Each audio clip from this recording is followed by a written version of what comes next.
नमस्कार, आप देख रहे हैं कैपिटल टीवी उत्तर प्रदेश। मैं हूं आपके साथ सृष्टि शाह। उत्तर प्रदेश में धर्मांतरण को लेकर लंबे समय से सामाजिक, कानूनी और राजनीतिक बहस होती रही है।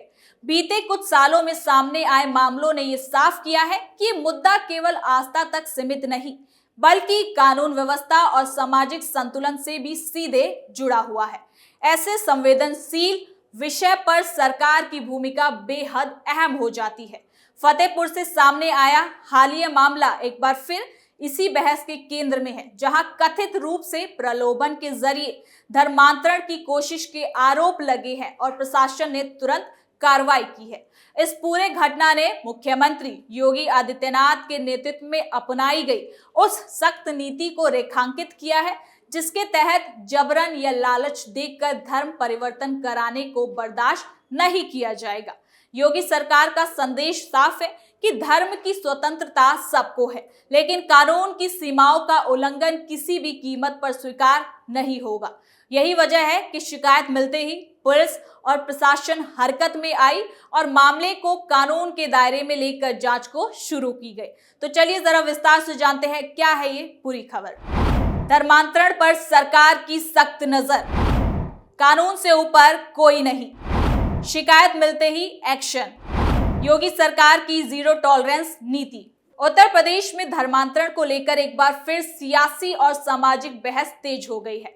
फतेहपुर जिले से सामने आए हालिया मामला ने न सिर्फ प्रशासनिक सतर्कता को केंद्र में ला दिया है, बल्कि राज्य सरकार की उस नीति को भी रेखांकित किया है, जिसके तहत जबरन, प्रलोभन या फिर दबाव के जरिए कराए जाने वाले धर्मांतरण पर सख्ती बरती जा रही है।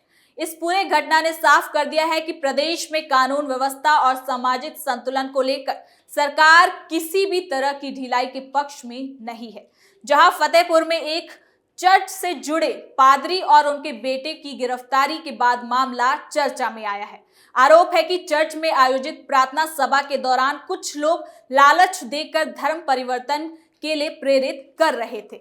स्थानीय लोगों की शिकायत के बाद पुलिस ने तुरंत कार्रवाई करते हुए मामले की जांच शुरू की और संबंधित धाराओं में केस दर्ज किया। प्रशासन का कहना है कि पूरे मामले की जांच कानून के दायरे में की जा रही है और तथ्यों के आधार पर आगे की कार्रवाई भी जरूर होगी। ये मामला ऐसे समय में सामने आया है जब उत्तर प्रदेश सरकार पहले से ही अवैध धर्मांतरण के खिलाफ सख्त रुख अपनाए हुए है। मुख्यमंत्री योगी आदित्यनाथ के नेतृत्व में राज्य सरकार ने बीते सालों में यह बताना चाहा है कि धर्म की स्वतंत्रता संविधान का अधिकार है, लेकिन किसी को बहला फुसलाकर, डराकर या पैसों का लालच देकर धर्म बदलवाना पूरी तरीके से गैर कानूनी है। इसी सोच के जरिए उत्तर प्रदेश में अवैध धर्मांतरण रोकने के लिए सख्त कानून लागू किया गया है, ताकि समाज में किसी भी तरह का असंतुलन ना पैदा हो सके। मुख्यमंत्री योगी आदित्यनाथ कई बार सार्वजनिक मंचों से ये कह चुके हैं कि राज्य में कानून का राज सर्वोपरि है। उनका मानना है कि धर्मांतरण जैसे संवेदनशील मुद्दों का इस्तेमाल समाज को बांटने के लिए किया जा रहा है, इसलिए इस पर सख्ती बहुत ज्यादा जरूरी है। सरकार की नीति साफ है कि जो भी व्यक्ति या संगठन कानून के दायरे से बाहर जाकर इस तरह की गतिविधियों में लिप्त पाया जाएगा, उसके खिलाफ कठोर कार्रवाई जरूर की जाएगी। फतेहपुर का मामला इसी नीति का एक ताजा उदाहरण माना जा रहा है। शिकायत मिलते ही पुलिस ने मौके पर पहुंचकर स्थिति को संभाला, प्रदर्शन कर रहे लोगों को शांत किया और कानूनी प्रक्रिया के तहत कार्रवाई को शुरू करा। इससे यह संदेश गया कि प्रशासन दबाव में नहीं, बल्कि कानून के मुताबिक फैसले ले रही है। मुख्यमंत्री योगी के कार्यकाल में ये बार बार देखने को मिला है कि चाहे मामला संगठित अपराध का हो, अवैध कब्जों का हो या सामाजिक ताने बाने को बिगाड़ने वाली गतिविधियों का, सरकार ने तुरंत और सख्त कदम जरूर उठाए हैं। इस पूरे मामले में सरकार की एक और रणनीति को भी दिखाया गया है, रोकथाम और नियंत्रण। योगी सरकार का फोकस केवल घटनाओं के बाद कार्रवाई करने तक सीमित नहीं है, बल्कि ऐसी गतिविधियों को पनपने से पहले रोकने पर ही है। यही वजह है कि पुलिस और खुफिया तंत्र को लगातार सतर्क रहने के निर्देश मिल रहे हैं। संवेदनशील इलाकों में निगरानी बढ़ाई गई है और स्थानीय स्तर पर सूचनाओं को गंभीरता से लेने की व्यवस्था भी बनाई गई है। धर्मांतरण के मामलों में सरकार ये भी सुनिश्चित करना चाहती है कि किसी निर्दोष व्यक्ति को बेवजह परेशान ना किया जाए, इसलिए हर मामले में जांच को प्राथमिकता दी जाती है। साथ ही आपको बता दें कि मुख्यमंत्री योगी आदित्यनाथ ने रविवार को ही पुलिस अधिकारियों को निर्देश दिया कि विदेश से आर्थिक रूप से मदद किए जा रहे धर्मांतरण गिरोह को नेस्तनाबूद करने के लिए एआई की टेक्नोलॉजी का इस्तेमाल किया जाए। मुख्यमंत्री योगी आदित्यनाथ ने पुलिस मंथन वरिष्ठ पुलिस अधिकारी सम्मेलन 2025 के दूसरे दिन रविवार को समापन अवसर पर वरिष्ठ पुलिस अधिकारियों को खास तौर पर सोशल मीडिया और साइबर अपराध पर सख्त निगरानी रखने के निर्देश दिए हैं। ऐसे में इस मामले ने एक बार फिर ये सवाल खड़ा किया है कि धार्मिक स्वतंत्रता और कानून के बीच संतुलन कैसे बनाया जाए। उत्तर प्रदेश सरकार का रुख इस मामले में साफ है कि हर नागरिक को अपने धर्म का पालन करने की पूरी आजादी है, लेकिन किसी भी तरह की अवैध गतिविधि, चाहे वो किसी भी धर्म या समुदाय से जुड़ी हो, बर्दाश्त नहीं की जाएगी। यही नीति योगी सरकार की कार्यशैली का मूल आधार रही है।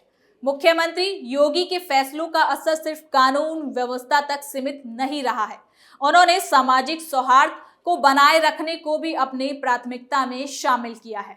उनका मानना है कि जब समाज में पारदर्शी और निष्पक्ष कानून व्यवस्था होती है तो आपसी विश्वास भी मजबूत होता है। अवैध धर्मांतरण के खिलाफ सख्ती इसी सोच का हिस्सा है, ताकि किसी भी वर्ग में असुरक्षा या अविश्वास की भावना ना पनप सके। फतेहपुर की घटना के बाद राज्य के कई इलाकों में प्रशासन और ज्यादा सतर्क हो गया है। पुलिस अधिकारियों को निर्देश दिए गए हैं कि किसी भी तरह की शिकायत को गंभीरता से लिया जाए और समय रहते जांच पूरी की जाए। इससे ये भी साफ होता है कि सरकार जमीनी स्तर पर कानून के लागू करने को लेकर काफी गंभीर है। योगी सरकार के कार्यकाल में ये लगातार देखा गया कि बड़े फैसले लेने से सरकार पीछे नहीं हटती, चाहे वो माफिया के खिलाफ अभियान हो, अवैध कब्जों पर बुलडोजर कार्रवाई हो या फिर संवेदनशील सामाजिक मुद्दों पर सख्त कानून। सरकार ने अपने फैसलों से ये संकेत दिया है कि वो राज्य में स्थिरता और सुरक्षा को सर्वोच्च प्राथमिकता देती है। धर्मांतरण के मामलों में अपनाई गई नीति भी इसी नीति का हिस्सा है। इस पूरे मामले से ये भी संदेश जाता है कि उत्तर प्रदेश में अब ऐसे दौर में है जहां कानून को हल्के में लेना आसान नहीं रहा। मुख्यमंत्री योगी आदित्यनाथ के नेतृत्व में प्रशासनिक तंत्र को जवाबदेह बनाया गया है और हर स्तर पर निगरानी बढ़ाई गई है। यही वजह है कि फतेहपुर जैसे मामलों में कार्रवाई तेजी से होती नजर आ रही है। इसके साथ ही ये भी कहना गलत नहीं होगा कि धर्मांतरण को लेकर उठाए गए कदम सरकार की व्यापक कानून व्यवस्था नीति का हिस्सा है। ये नीति न केवल वर्तमान चुनौतियों से निपटने के लिए है, बल्कि भविष्य में किसी भी तरह के सामाजिक तनाव को रोकने के लिए भी है।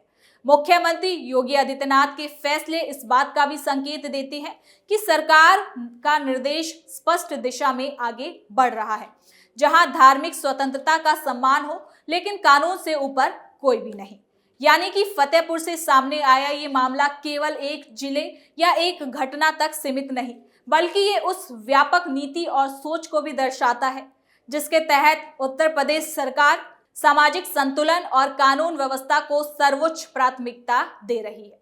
धर्मांतरण जैसे संवेदनशील विषय पर सरकार का रुख साफ है। आस्था की स्वतंत्रता का सम्मान होगा, लेकिन किसी भी तरह का दबाव, प्रलोभन या साजिश स्वीकार नहीं की जाएगी। यही स्पष्टता प्रशासनिक कार्रवाई में भी दिखाई देती है।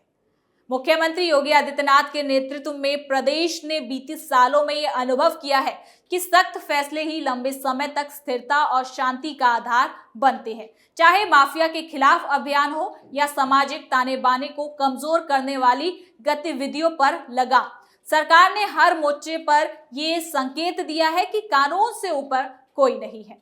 धर्मांतरण से जुड़े मामलों ने अपनाई गई नीति भी इसी निरंतरता का हिस्सा है, जहां ना तो अनदेखी की जा रही है और ना ही बिना जांच के कोई निष्कर्ष निकाला जा रहा है। आने वाले समय में ये जानना जरूरी होगा कि जांच निष्पक्ष तरीके से पूरी हो और जो भी तथ्य सामने आए उनके आधार पर ही अंतिम कार्रवाई की जाए। लेकिन इतना तो साफ है कि योगी सरकार ने इस मामले के जरिए एक बार फिर ये संदेश दिया है कि उत्तर प्रदेश में कानून का शासन मजबूत है और समाज को बांटने वाली किसी भी कोशिश को सफल नहीं होने दिया जाएगा।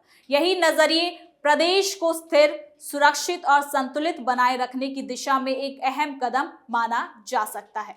तो फिलहाल के लिए इस खबर में इतना ही। देखते रहिए कैपिटल टीवी उत्तर प्रदेश।